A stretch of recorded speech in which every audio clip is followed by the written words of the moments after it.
Education at its higher levels is paid in the United States, and this fact is the topic of many discussions. The government invests a great deal into educational institutions, however, citizens demand entirely free education.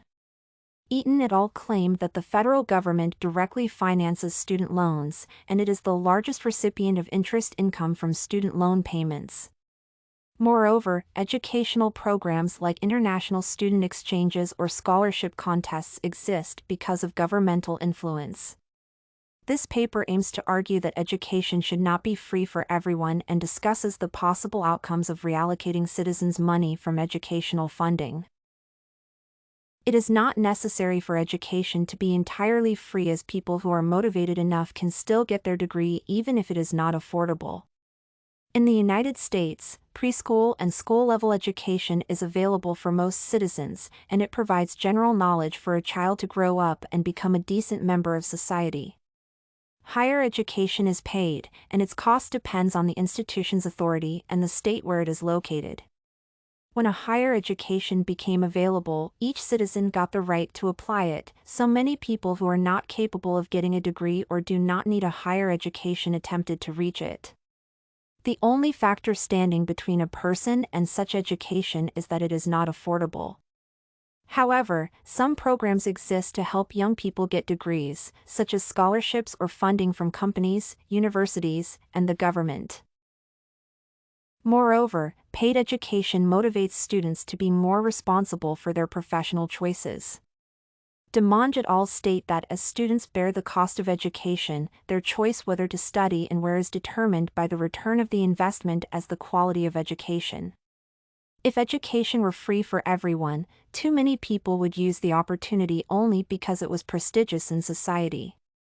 Then they would try to apply for jobs that require a high education level even though they do not enjoy it or could work effectively at a job that does not require a high educational level. Today, paid education guarantees financial stability and a high level of salaries for another component of education, human resources.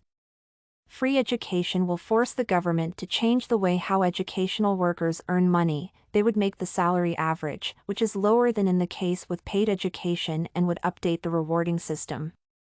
The financial autonomy of institutions makes it possible to set tuition fees, adapt salaries to the appropriate level, and optimize other economic aspects. If education is free, colleges and universities will not be able to consider the workers' professionalism while planning their budgets. For many top educational institutions, it means that they will have to decrease the salary level for professors, deans, and other academic workers. Needless to say, that cutting salaries will severely affect professors' motivation to perform better, and thus the quality of education, in general, will decrease.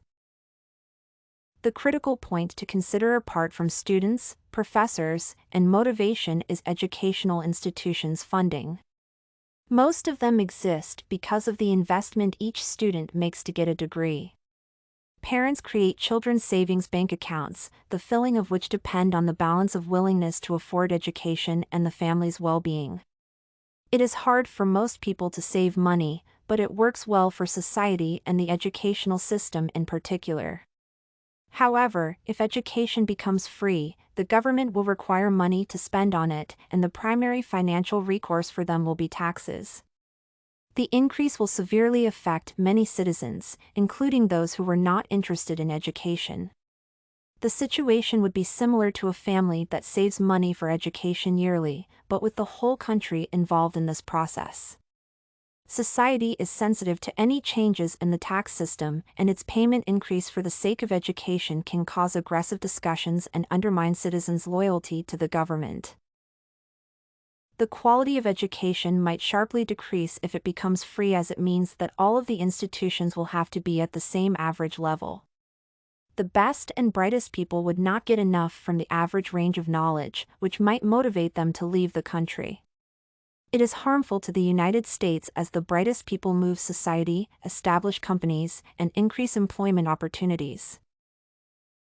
As long as education on its base levels is affordable, there is no need to make higher education free. People will not be responsible enough to choose their educational path carefully, and the consequences of such an approach are harmful to society in general. Moreover, free education will require governmental funding, and it will be taken from citizens through taxes. Not everyone in the United States is interested in making education free.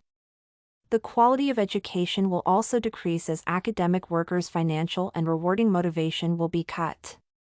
Lastly, free for everyone means average, and such an approach is not right for education as one of its essential functions is to reveal bright people who move society's progress. Everything you need for studies, essay samples, writing tools, and tips, you can find at studycorgi.com.